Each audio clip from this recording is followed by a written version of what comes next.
Praise God, hallelujah. Okay, ulitin ko po matid, Maghuhukom chapter 11 verse 30, sabi dito, "At nagpanata si Jefte ng isang panata sa Panginoon at nagsabi, Kung tunay na ang inyong ibibigay ang mga anak ni Amnon sa akin kamay, ay mangyari nga na sinumang lumabas ng sumalubong sa akin sa mga pintuan ng aking bahay ay magpagbalik kong payapa na galing sa mga anak ni Amnon at magiging sa Panginoon. At aking hinahandog na pinakahandog na susunugin." 32, sa gayong ng daan or sa gayong nagdaan si Jefte sa mga anak ni Amnon upang lumaban sa kanila at sila'y ibinibigay sa Panginoon sa kanyang kamay. 33, at sila'y sinaktan niya ng di kawasang pagpatay mula sa Aroer and hanggang sa Minit na may 20 bayan at hanggang sa Ambilkiram o Albilkiramin. Sa gayon, sumuko ang mga anak ni Amnon sa mga anak ni Israel. 34, at si Jefte ay naparoon sa Mispa sa kanyang bahay, at narito ang kanyang anak na babae ay lumabas na sinalubong siya ng panderita at ng sayaw, at siya ay ang kanyang bugtong na anak liban sa kanya. Wala na siyang anak na lalaki o babae man. 35, at nangyari pagkakita niya sa kanya na kanyang hinapak ang kanyang damit at sinabi sa aba ko, aking anak, pinapakumbaba mo akong lubos at ikaw ay isa sa mga bumababag sa akin, sapagkat aking ibinuka ang aking bibig sa Panginoon, at hindi na ako magpapanumbalik. 36, at sinabi niya sa kanya, Ama ko, iyong ibinuka ang inyong bibig sa Panginoon, gawin mo sa akin ang ayon sa pinangungusap ng inyong bibig. Yamang ipinampanghiganti ka ng Panginoon sa inyong mga kaaway, sa makatuwid baga sa mga anak ni Amnon. 37, at sinabi niya sa kanyang ama, ipagawa mo bagay na ito sa akin. Pahintulutan mo lamang akong 2 buwan upang ako'y yumaon sa mga bukit o bundukin, at aking itangis ang aking pagdalaga, ako at ang aking mga kasama. 38, at kanyang sinabi, yumaon ka at paalam niya siya 2 buwan. Nagpaalam siya ng 2 buwan. At siya'y yumaon siya at ang kanyang mga kasama at itinangis ang kanyang pagdalaga sa mga bundukin.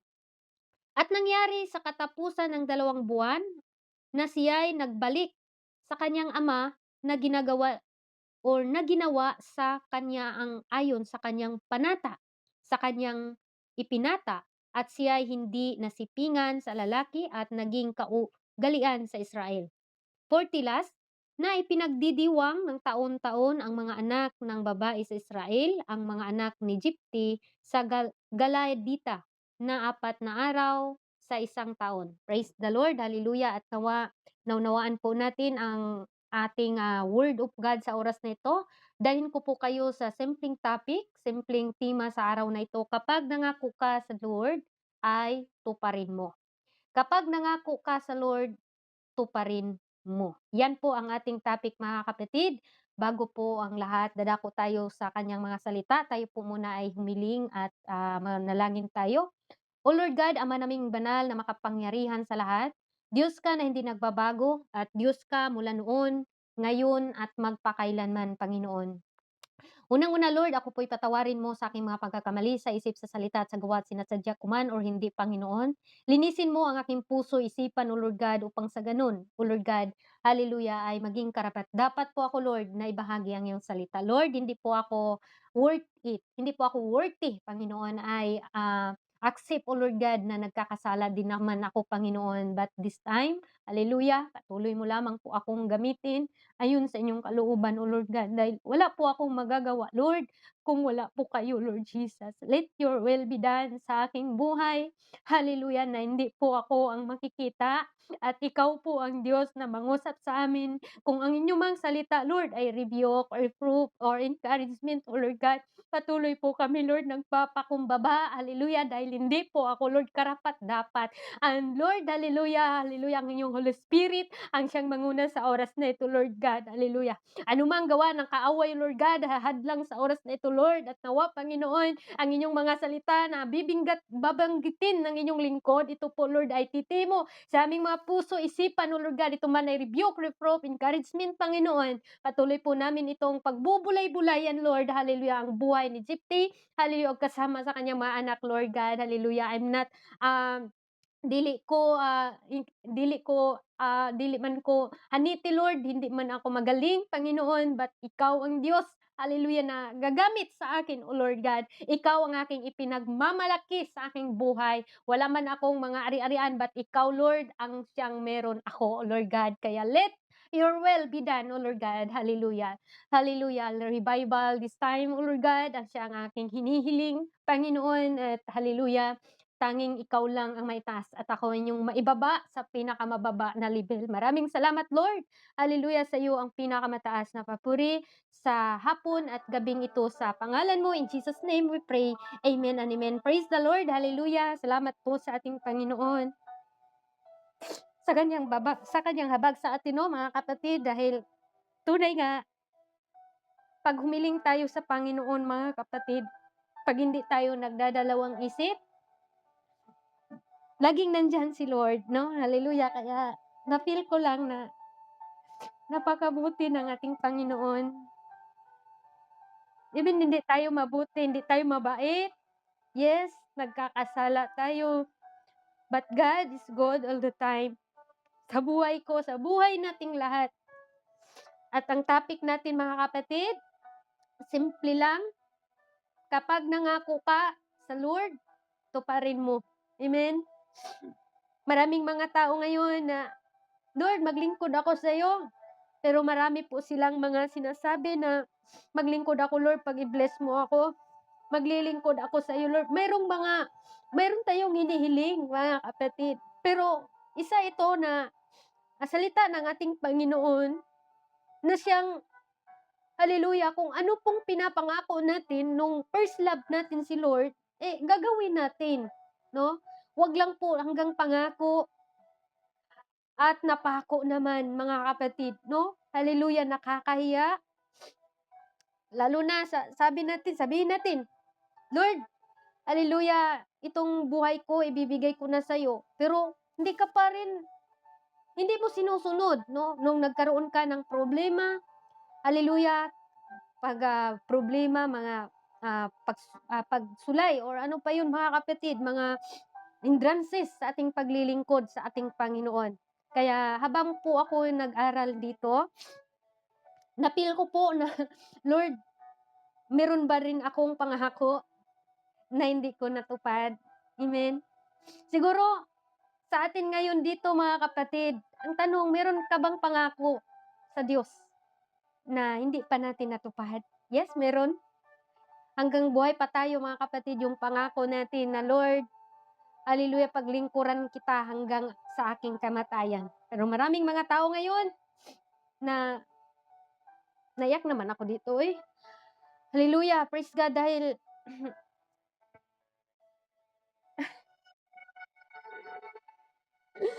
hallelujah.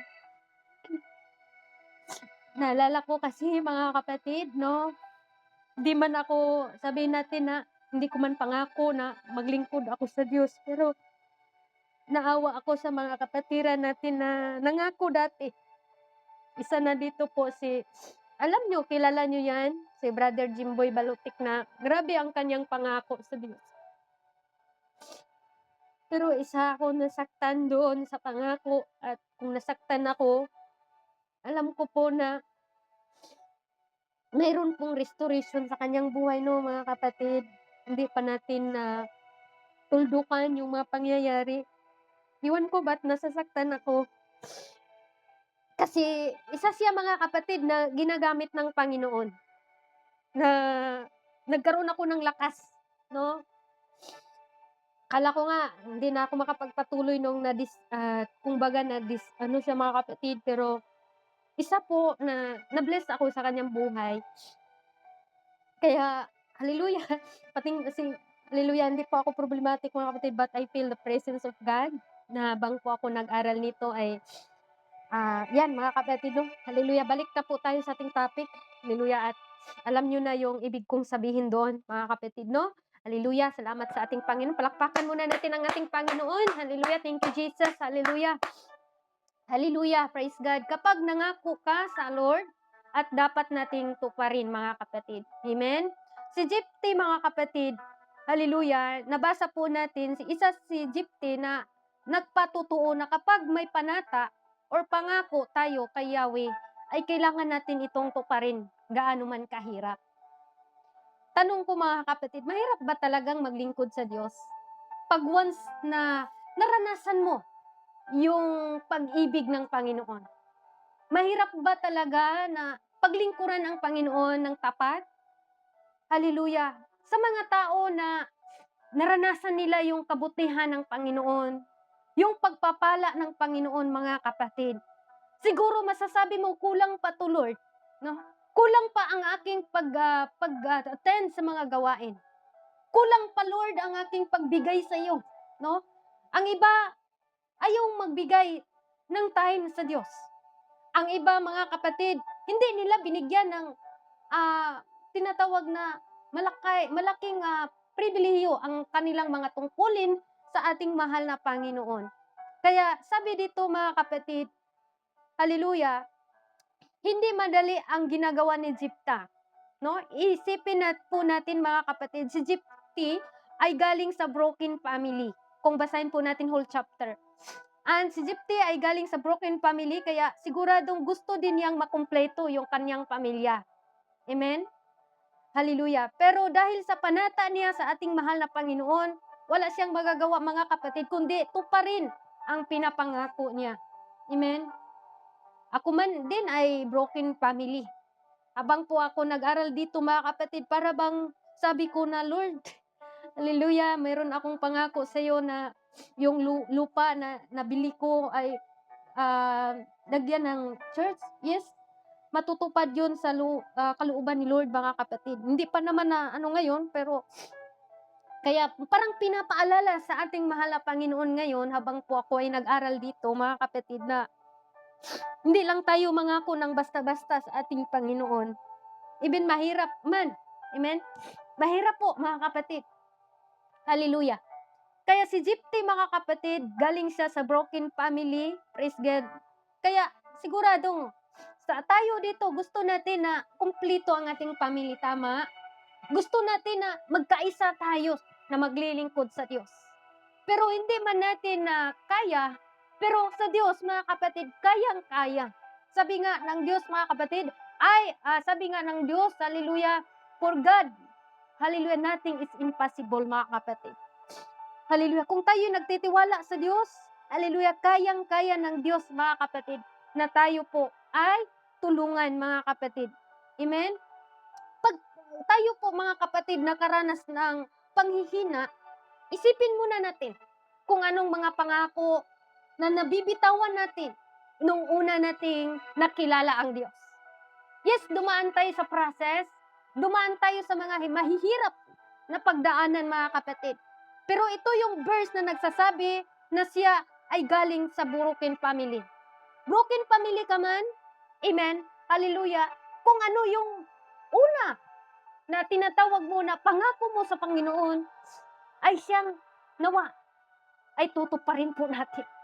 Kung nangako ka nga, Lord, ibibigay ko ang aking buhay sa iyo.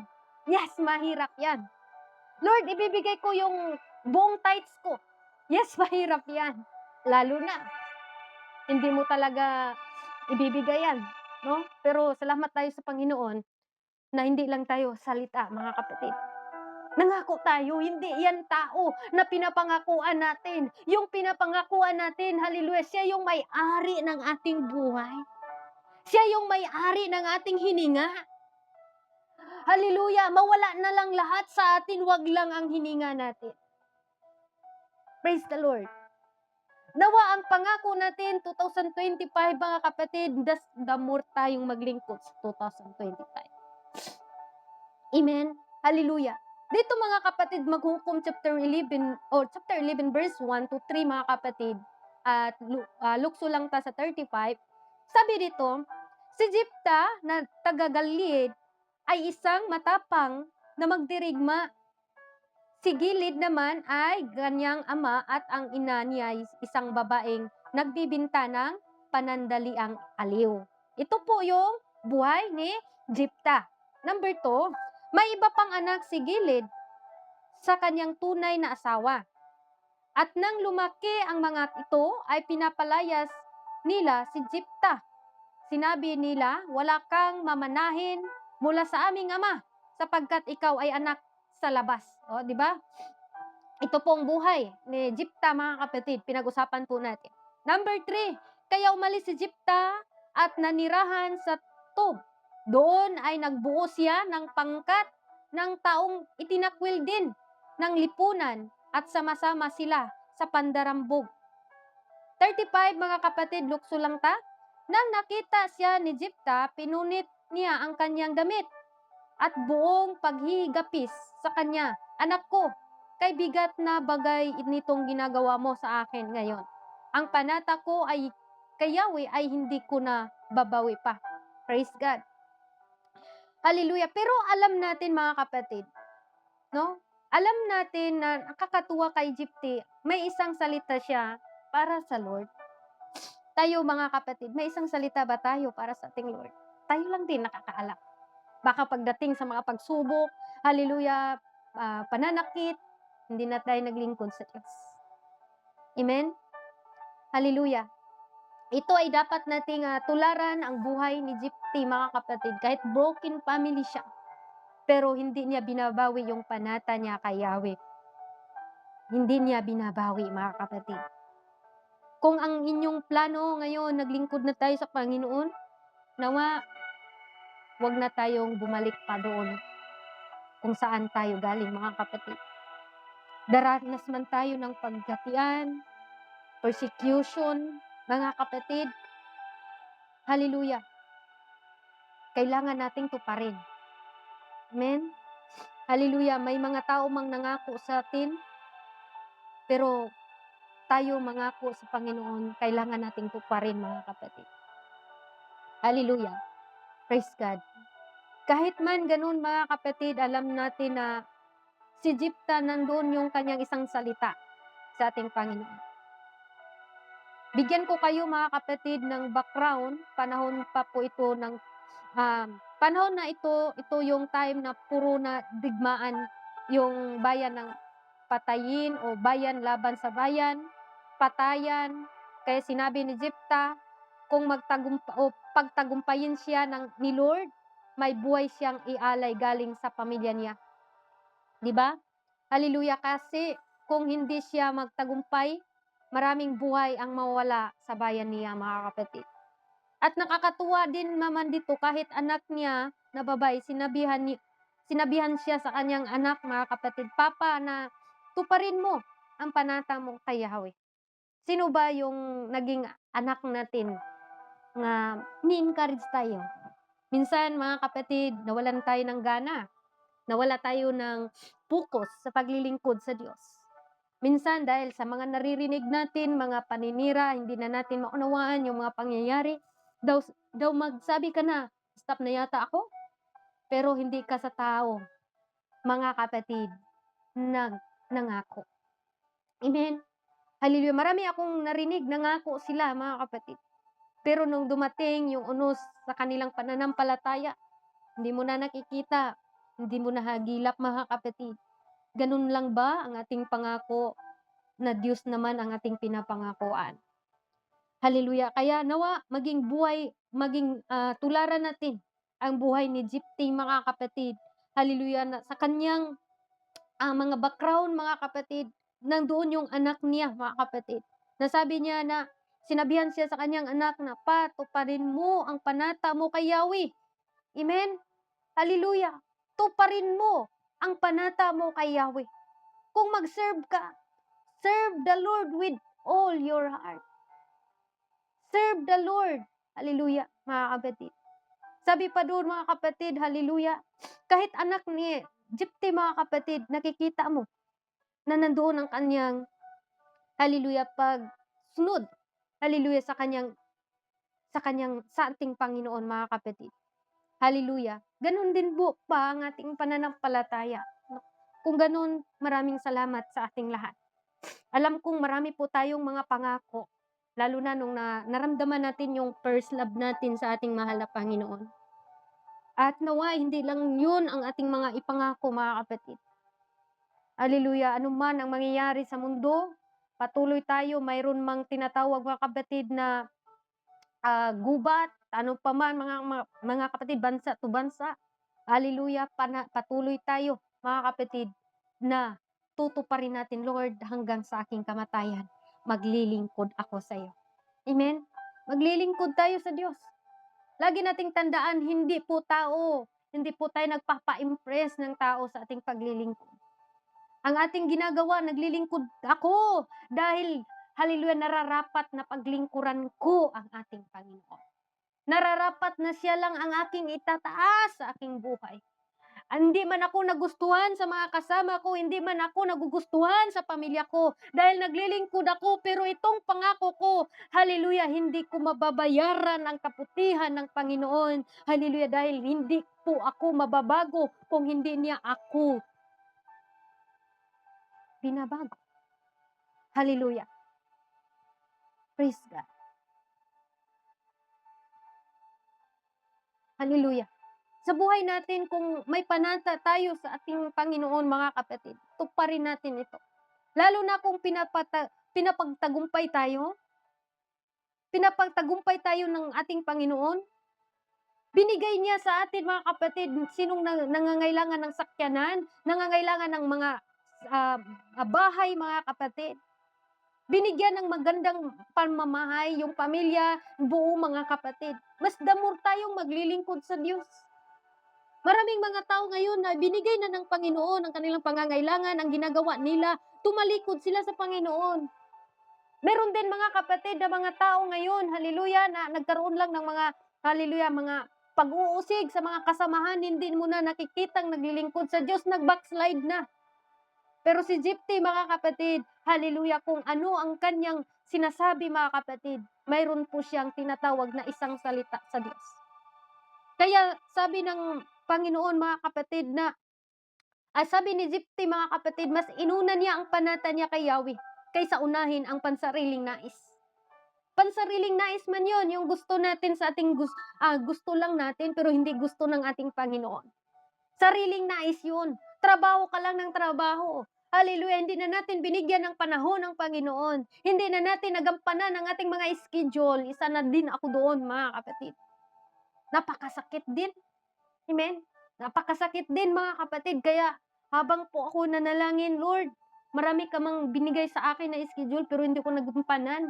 Kaya nakakaiyak, nakakasakit sa puso ko. Pero sabi ng Panginoon, let my will be done. Amen? Lord, let your will be done. Handa akong magpagamit sa iyo. Hallelujah. Kaya kung may pagkakataon, sige, paggamit tayo, mga kapatid. Hallelujah. Kaya sabi dito, mga kapatid, tularan natin si Jephtheh. Jephtheh, mas inuna niya ang panata niya kay Yahweh kaysa unahin ang sariling nais. Kaya sabi ng Panginoon, hallelujah, sabi nga dito, mga kapatid, sa mga ngaral, chapter 5, verse 4, kung mangako ka sa Diyos, tuparin ito agad. Hindi siya nalulugod sa taong mangmang. Kaya tuparin mo ang inyong pangako sa Kanya. Ano bang mga pledges natin ngayon? Ano bang mga iniisip natin ngayon na magbigay ako sa Panginoon? Hanggang ngayon ba, mga kapatid, hanggang pangako lang ba tayo? Praise God. Lord, magpagamit na ako sa iyo. At nawa, kung nangako lang tayo sa 2025, hallelujah, tuparin na natin sa 2025, mga kapatid. Pagamit tayo sa Panginoon. Amen? Pagamit tayo sa ating mahal na Panginoon. Dahil sabi nga sa mga ngaral chapter 5 verse 4, Kung mangako ka sa Diyos, tuparin ito agad. Hindi siya nalulugod sa taong mangmang, kaya tuparin mo ang inyong pangako sa Kanya. Lahat po tayo nangako, mga kapatid. Kaya sabi pa, mga kapatid, next verse, hallelujah. Sabi doon, mga kapatid, hallelujah, 6, Mangangaral chapter 6, mga kapatid, or 5 to 6, mabuti pang huwag ka nang mangako kaysa mangako ka at hindi mo tutuparin. Mas mabuti pang humingi ka na lang kaysa mangutang ka na hindi mo babayaran. Lo, sabi pa nga, patawarin mo, mahalin mo. Kung nangako ka naman na mangutang ka kasi babayaran mo, tapos hindi mo naman binabayaran, nang humingi ka na lang sana. Pero tayo dito, mga kapatid, tayo po yung laging na-scam. Tama? Hallelujah, okay lang yung tayo na-scam kaysa tayo nag-scam, mga kapatid. Pasalamatan natin ang Panginoon na tayo po yung daluyan ng pagpapala. Mahalin din po natin yung mga tao, mga kapatid, hallelujah, na hindi man nagbayad ng kanilang mga utang. Amen? Ako din, no? Hallelujah. Kaya mabuti pang, sabi ng Mangangaral chapter 5, or chapter 5 verse 5, mabuti pang huwag ka nang mangako, kaysa mangako ka at hindi mo ito tutuparin. Number 6, mga kapatid, huwag mong pabayaang magkasala ka dahil sa inyong pananalita.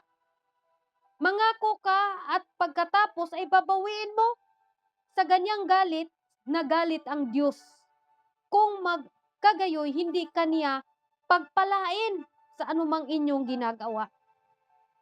Ito yung ating tandaan.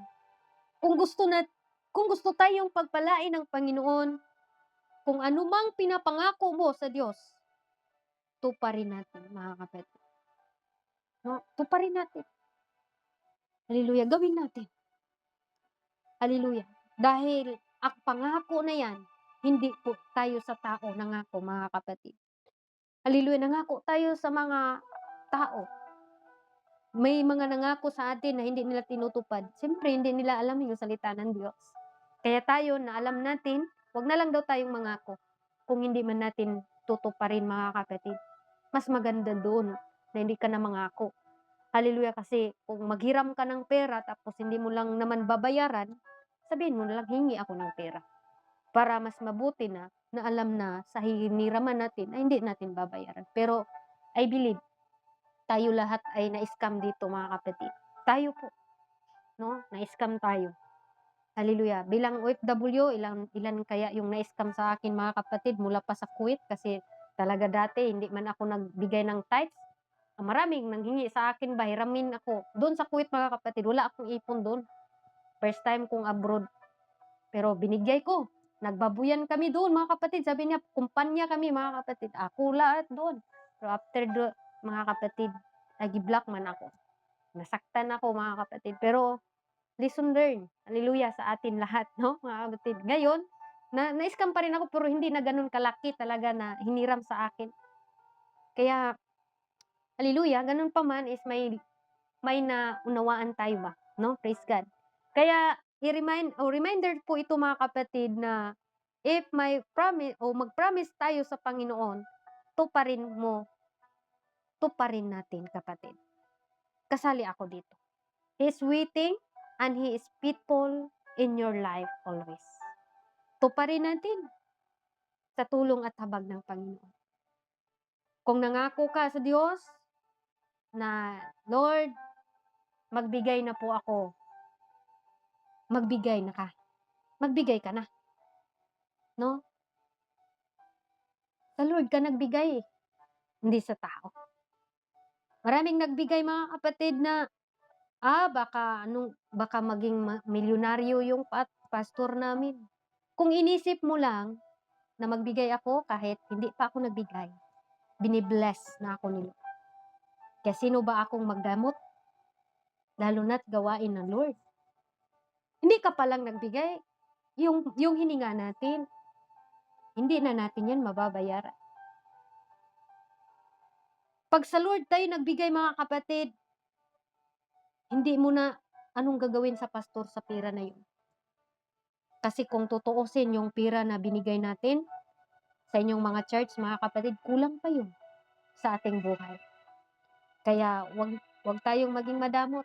kung pangako tayo sa Panginoon, sabihin natin sa Diyos, mga kapatid, na, Lord, 2026 na, kailangan ko na 'tong tuparin sa tulong at habag. Amen, maging tularan natin, mga kapatid, ang buhay ni Jephthah. Hallelujah. Huwag po nating hayaan ang ating mga pangako sa ating mga kapatiran na mag-serve tayo sa ating Panginoon. Nag-serve tayo fully, bigay natin sa Diyos. Kaya sabi pa nga doon, mga kapatid, kung nangako ka lang naman na hindi mo tutuparin, mabuti pang huwag ka nang mangako kaysa mangako ka at hindi mo tutuparin. Kasi mas nagkakasala tayo, mga kapatid. Kaya salamat sa ating Panginoon, haleluya, sa kanyang mga salita. Isa din ako dito, mga kapatid, na naliwanagan habang nagbabasa po ako nito, tumulo yung luha ko. Dahil mayroon pong lesson na ibinigay ang Diyos sa akin. Yes, marami po akong pangako na hindi ko pa po natupad talaga. No? Nakaranas ako ng panghihina minsan. Hindi po ako, sabi niya, always tayong, mga kapatid. No, lahat tayo nakakaranas. Pero isang paalala po ito sa atin. Mabigat na paalala, pero alam ko pong mabigat at mga malalim na po tayo dito sa pananampalataya. Lagi nating tandaan, yung pagbibigay natin ng time, sabi pa ni Apostol Paul, mga kapatid, your labor is not in vain. Yung pag-insi natin, wala yung mga tao naka-schedule, tayo po'y sumalo. Nakikita yan ni Lord. Yan ang mga taong nag-serve, hindi sa pamagitan ng mga taong nakikita. Nag-serve tayo dahil nararapat lang na mag-serve tayo sa Panginoon. 2-3 nagkakatipon ang Diyos kasama natin. Kaya salamat ako sa inyong lahat at sa ating mahal na Panginoon na hinahawakan po niya tayo, mga kapatid. Ito lang po ang kanyang mga salita. At kung gusto pa natin na pag-aralan ito, napakahaba kasi kung isulat natin ang lahat. Yun lang ang aking nakukuha dito, mga kapatid, at alam ko siguro sa lahat na nagbabasa nito, mga kapatid, maiyak ka minsan. Hallelujah. Ngayon kasi, mga kapatid, nag-ano na ako, na binasa ko na buong Bible, pero hindi pa ako natapos, mga kapatid. Nasa pa lang ako. Hallelujah. Kaya napakasarap basahin po ang maghuhukom, at kaya nakuha ko lang po ito, mga kapatid, sa tulong niya at naging mensahe po natin sa araw na ito. Kapag nangako ka sa Diyos, ay tuparin mo. Dahil hindi ka sa tao nangako. Amen? Hallelujah. Kahit man si Jephthah sa kanyang mga pangako sa Diyos, may isang salita at yun ay ginagawa niya. Hallelujah. Ibig sabihin doon, mga kapatid, meron siyang isang salita. Yung isang salita natin, hallelujah, ay mahirap kaya bumitaw ng mga salita. Kaya kung maaari, wag na lang tayong mangako. Kasi mas nagkakasala. Kaya sabi ko, hindi na ako mangako. Kasi nagkakatakot pag mangako tayo, mga kapatid. Hallelujah. Purihin ang salita ng Diyos, mga kapatid. At dito lang po tayo magtatapos. Hindi man ito mahaba, pero alam ko po, mga kapatid, kung babasahin natin ulit ito, napakasarap basahin ang maghuhukom. Hallelujah. Tayo po'y lumapit sa presensya ng ating Panginoon. Tanungin mo po ang iyong sarili, ang ating mga sarili ngayon. Ano bang mga pangako mo, kapatid? Ano ba yung pangako mo na hindi mo pa natutupad? Huwag mong ituldukan na, Lord, nagkakasala ako sa iyo. Meron pala akong pangako sa iyo, Lord, na naalala ko ngayon. Hindi ko natutupad, pero may panahon pa, kapatid, natutuparin natin ang ating mga pangako sa ating mahal na Panginoon. Sa Lord tayo nangako, hindi sa tao. Hallelujah. Kung ano man yan, ikaw at ang Panginoon lang ang nakakaalam, mga kapatid. Hallelujah. Purihin ang salita ng ating Panginoon. Tayo po'y manalangin sa oras na ito. Hallelujah, Jesus. Hallelujah. Hallelujah. Hallelujah, Jesus. Hallelujah. Hallelujah. Hallelujah, Lord. Thank you so much, Panginoon. Hallelujah. Sa oras na ito, Lord God, patuloy mo po kaming kinakausap, Lord God. Hallelujah. Dahil marami din po kaming pangako, Lord, na hindi pa namin natutupad, Lord Jesus. Ang iba nanghina na, ang iba umiwalay na, as inuuna na nila ang kanilang mga sarili. Lord, patuloy kaming lumalapit sa'yo, na hindi man kami katulad ni Jephthah na walang isang salita, Lord, pero umasa kami na tulungan mo kami, Panginoon, na laging nag-aapoy ang aming pananampalataya sa'yo. At masusunod namin ang nais mo, Lord. Kahit mahirap man sa aming mga buhay, mabigat man, Lord, para sa amin, pero sa iyo, Lord God, nothing is impossible. Lord, sabi mo hindi mo kami pababayaan, di ba? Sabi mo, Lord, na hahawakan mo kami. Kaya patuloy kaming lumalapit, Lord, dito sa devotional, na kahit anumang bagyo, anuman ang mga naranasan pa sa bawat isa, sa mga sitwasyon, Lord, nawain din namin, Lord. Hindi lang kami na nangako, Lord, at hindi namin matutupad. Tulungan mo ang bawat isa sa amin, Panginoon, na magampanan namin lahat ng aming nais. Kung nangako kami, Lord, na maglingkod sa iyo ng buong buo, Lord God, tulungan mo kami na kami, Lord, makapaglingkod sa iyo ng buo. Huwag mo hayaan, Panginoon, na makabitaw kami. Huwag mo hayaan, Lord, na manghina kami. Huwag mo hayaan, Lord, na hindi kami makahakbang, Lord. Dahil sa mga problema, dahil sa mga pagsubok sa aming pananampalataya. Nawa, Lord, nandoon yung aming pagpapakumbaba, nandoon yung aming pagsunod sa iyo. Salamat, Lord. Salamat, Lord, na hindi lang kami magaling magsalita, bagkus magaling din kami, Lord, na mai-apply sa aming mga sarili. Tulungan mo kami. Tulungan mo kami, Panginoon. Dahil hindi namin kaya, Lord, kung wala po kayo sa aming mga buhay. Lord, let your will be done sa devotional na ito, kung saan mo po kami tinitrini, Lord. Ito po yung training ground namin, Lord. Dahil gusto mo, Lord, na gamitin mo kami physical church, kung saan mo man kami dalhin, Panginoon. Ipaalala mo sa amin, Lord, hallelujah, na obedience is better than sacrifice. Katulad ni Samuel, Lord, na meron man kayong tinuturo kay Samuel pero hindi niya tinutupad. Hallelujah, kaya Lord, hindi po siya naging, siya po'y, hallelujah, na hindi na po siya naging hari, Lord, dahil mas better, Lord, ang obey kaysa nagsakripisyo, Lord. Alam mo po, Lord, na maraming nagsakripisyo, pero yung pagsunod, yung ang hirap, Lord. Kung mayroon mang mga kapatiran ko, Lord, na hihirapan sa pagsunod sa iyo mga salita, kabanalan, bautismo sa tubig, Lord, pagsunod, pagrepent, hallelujah, Lord. Patuloy kami, Lord, na lumapit sa iyo, lalo na sa aking buhay, sa aking pamilya. Nauna man ako, Lord, na naging ilaw sa kanila, but Lord, mahirap kung wala ka. Ikaw lang ang Diyos na meron ako. At ikaw lang ang Diyos na kaya mo silang baguhin, Panginoon.